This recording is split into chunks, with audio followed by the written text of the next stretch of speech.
ऋतम सत्यम बृहत, इससे मिली हुई ये अमृतम श्रेणी, इसमें मैं आगे प्रस्तुत करने जा रही हूँ why I like western mystics. वो कैसे हमें हमारे भीतर के अमृतत्व के साथ एक सुंदर आइडेंटिटी कर सकते हैं, इसकी बात करनी है। There is a beautiful axiom in India as सत्यम शिवम सुंदरम। हमारे यहाँ ये काफ़ी फेमस है ये सूत्र, सत्यम Shivam Sundaram. If we see the beauty of reality and can appreciate, हम जो वास्तविकता है उसकी ब्यूटी, उसका सौंदर्य अगर देख सके, उसे अप्रिशिएट कर सके, we bring auspicious vibrations, तो हम एक शुभ आंदोलनों इसमें से उत्पन्न कर सकते हैं। And they are the attributes of truth, और वो वाइब्रेशंस दे ट्रूथ के ही कैरेक्टरिस्टिक्स है, उनके चरित्र है। When our frequency level matches with the beauty of a person, किसी का सौंदर्य हम देखते हैं और उसके साथ अगर हमारी फ्रीक्वेंसी मैच हो जाती है, या किसी चीज का सौंदर्य देखते हैं और हमारी फ्रीक्वेंसी अगर मैच हो जाती है, तो we perceive the energy in that beautiful object. तो वो जो सुंदर पदार्थ है, इसमें हमें एनर्जी का अनुभव होता है। Appreciation and awareness of beauty, सौंदर्य का रसपान, रसदर्शन और उसकी जागृति, उसके लिए जानना। And energy raising of vibrations happen simultaneously. जैसे हम एप्रिशिएट करते हैं ब्यूटी को, उसके लिए हम अवेयर हो जाते हैं, जान लेते हैं, उसी वक्त साइमल्टेनियसली, उसी क्षण एनर्जी हमारे में बढ़ती है, एनर्जी लेवल हमारा ऊपर जाता है, इट रेजिस। माता जी बहुत सुंदर कहती है, पौंडीचेरी की माता जी, सौंदर्य के बिना ये योग, सौंदर्य की अवेयरनेस के बिना ये योग संभव नहीं है। और फिर उन्होंने जो वर्णन किया है, कभी देखेंगे कि पदार्थ में, फिजिकल में परमात्मा को अगर आविर्भूत होना है तो वो सौंदर्य के जरिए ही वो आविर्भूत होते हैं। ऐसे हर एक अलग अलग एस्पेक्ट्स उन्होंने दिए हैं हमें। तो इस memory and feeling is perceived even at the molecular level, हमारे कोशों तक वो चली जाती है। हम जो अप्रिशिएट करते हैं, अवेयरनेस करते हैं ब्यूटी के लिए, वो भीतर चली जाती है। मैं कहती हूँ कि हमारे कोश डांस करने लगते हैं, दे स्टार्ट डांसिंग, कितने हैप्पी हो जाते हैं। क्यों हम जाते हैं, इतना खर्च करके गोवा जाते हैं, सी शोर पे जाते हैं, हिमालयन प्लेस में जाते हैं, क्यों? कि वो सौंदर्य हमारे भीतर उतर जाता है। And we are amazed to realize that there is a greater intelligence than us in which we breathe in and out. हम जानते हैं उससे कई ज्यादा बुद्धि, प्रतिभा, प्रज्ञा, ऋतंबरा प्रज्ञा काम करती है, जिसे हम श्वास में लेते हैं और श्वास में से बाहर निकालते हैं। Science has proved that the DNA in living cells communicates with nearby cells. Redfield लिखते हैं,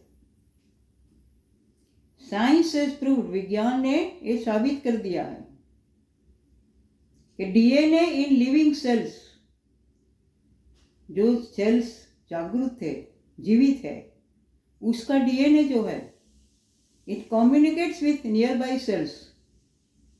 बाजू के सेल्स में वो कम्युनिकेट करता है, संवाद करता है।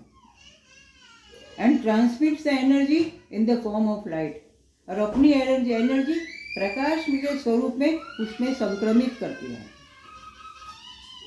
This shows that the cells of our organ systems like nervous system, digestive system can communicate with each other.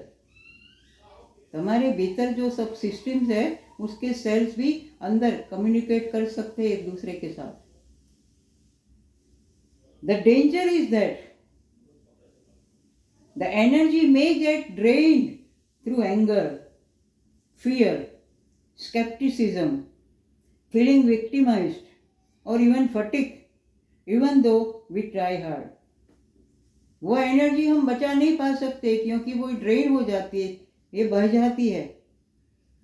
अगर हमें गुस्सा आता है, क्रोध आता है, अगर हमें भय लगता है, हम शंका से भरे हुए हैं, या तो हमें लगता है कि कोई हमें विक्टिम बना रहा है, हमारा शोषण कर रहा है, और कभी कभी सिंपल थकान, ये सब हमारी एनर्जी को ड्रेन कर देती है. To sustain positivity in our attitude, इसके लिए we have to sustain positive attitude. The more we grow higher, the more we are pulled by this lower gravitational pull. जैसे जैसे हम ऊर्ध्व में जाते हैं, ऊपर जाते हैं, एक ऐसी अवस्था प्राप्त करने के लिए जाते हैं, तो हमें नीचे का गुरुत्वाकर्षण बल हमें खींचता है, नीचे खींचता है.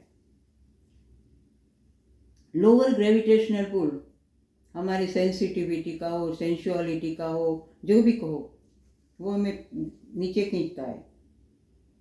The quickest remedy is to witness our breath for a few minutes. जब ऐसा कुछ होता है तो सिर्फ यही करना है, हमारे ब्रीथ को हमें सिर्फ ऑब्जर्व करना है. सांस अंदर कैसे जाती है, बाहर आती है, अंदर जाती है, बाहर आती है, सिर्फ उसका साक्षी बनना है, उसका दृष्टा बनना है थोड़ी सी मिनट्स के लिए. और दूसरा उपाय है walk for 5 to 10 minutes and they get resolve. तो फिर सब ठीक हो जाता है. Another aspect of this energy dynamism is that we compete for energy unconsciously. हम एक दूसरे की एनर्जी के लिए हम स्पर्धा में होते हैं, which is the underlying cause of our conflicts. जो भी संघर्ष होता है, देश के स्तर पर हो या घर कुटुंब के स्तर पर हो, व्यक्ति के स्तर पर हो, ये सब कॉन्फ्लिक्ट ऑफ एनर्जी क्यों होता है? क्योंकि we are competing. Instead of getting abundance of energy, भरपूर मात्रा में एनर्जी लेने के बजाय, कहाँ से? From universal source. Universal source में इतनी सारी एनर्जी है, वहाँ से लेने के बजाय we depend on others for energy. हम दूसरे लोगों की एनर्जी, उनकी ऊर्जा पर हम डिपेंड होते हैं, आधारित होते हैं. And since it does not last longer, दूसरे की एनर्जी भी एक्सॉस्ट हो जाती है, ड्रेन हो जाती है, और वी आइदर कंट्रोल और please others to regain it. तो हम क्या करते हैं? उसे फिर से लाने के लिए आइदर हम उस पर कंट्रोल करते हैं या तो हम दूसरों को प्लीज करने की शुरुआत करते हैं. We try to capture from others due to our habitual needs for security. हम क्यों इनमें से एनर्जी लेने की कोशिश करते हैं? किसी में भी क्यों लेने की कोशिश करते हैं? For security. हमें लगता है वहाँ हमारी सलामती है. इंटीमेसी, हमें लगता है कि हम उसके से नज़दीक है. प्रॉस्पेरिटी, समृद्धि के लिए. अप्रूवल फ्रॉम अदर्स, या तो लोग हमें कहे कि हम अच्छे हैं. ये सब के लिए हम, हमारी हैबिचुअल नीड बन गई है कि हम दूसरे से एनर्जी लेने में रत होते हैं, लीन होते हैं. We constantly exchange energy. हम सतत एनर्जी का एक्सचेंज करते हैं, आदान प्रदान करते हैं. So either it is drained, चली जाती है, और इंक्रीज्ड, या मिलती है हमें. All conflicts in the world are generated from this competing human energy. सभी कॉन्फ्लिक्ट्स, जो भी कॉन्फ्लिक्ट्स हुए हैं वो ह्यूमन एनर्जी की कंपटीशन की वजह से, प्रतिस्पर्धा की वजह से ही होते हैं। When we can restore the balance, इसका बैलेंस हम कैसे कर सकते हैं? When we stop pinning for energy or pining for energy from others, दूसरे से एनर्जी लेना बंद कर दे, and take a plunge inside for connecting with our inner entity, हमारे भीतर जो अस्तित्व है उसके साथ कांटेक्ट करना शुरू कर दे, बाकी किसी पे डिपेंड ना हो। For securing energy from others, we either manipulate or dominate others' attention. क्या तो हम बनाते हैं, कुछ योजना बनाते हैं, मैनिपुलेट करते हैं, या तो हम दूसरे का अटेंशन इसके ऊपर डोमिनेट करते हैं। If we succeed in that, और अगर उसमें अगर सफल हो गए, तो we feel being boosted up, strong, and leave the person weaker. तो हम दूसरे आदमी को, दूसरे व्यक्ति को हम वीक कर देते हैं, बना देते हैं, निर्बल बना देते हैं। उसे लगता है कि मैं उसके आधार पे ही जीता हूँ, I am dependent on him और हर ओनली। द रेमेडीज, उसका उपाय क्या है? To experience the infinitude and magnificence of the universe. ये जो ब्रह्मांड है उसकी अनंतता है और उसकी भव्यता है, मैग्निफिसेंस। उसे एक्सपीरियंस करें, उसका अनुभव करें। And our unfailing oneness with it, और हम इसके साथ एक है, ऐसी एकता का, उसके साथ एकता का हम अनुभव करें। If we link with the universal source through intuition, हम इंट्यूशन के जरिए अगर ये यूनिवर्सल सोर्स के वैश्विक स्रोत के साथ अगर कनेक्ट हो सके, sphere of creativity will guide अस। तो एक ऐसा क्षेत्र है जो सर्जनता का, सृजनात्मक का क्षेत्र है, वो it will guide us instead of luring us to control. तो हमें कंट्रोल करने के लिए और मार्गदर्शन देने के लिए वो एक्टिव हो जाता है। For being in tune with the universal harmony, वैश्विक संवादिता के साथ सुर में सुर मिलाने के लिए the best key is surrender. सबसे ज्यादा इफेक्टिव कोई है तो शरणागति, सरेंडर, समर्पण। Why we should wait for divine और life crisis to give us a wake up call. कभी कोई एक्सीडेंट होता है, कोई दुख का बनाव बनता है, कुछ ना कुछ अपसेट करता है लाइफ में कोई प्रसंग, तभी हम जागते हैं कि ओ हमें कुछ और पाना है। Why should we wait for that wake up call? We can attain it by being conscious and aware. अगर हम कॉन्शियस है, चेतनवंता है और हम जागरूक है, तो हम ये प्राप्त कर सकते हैं।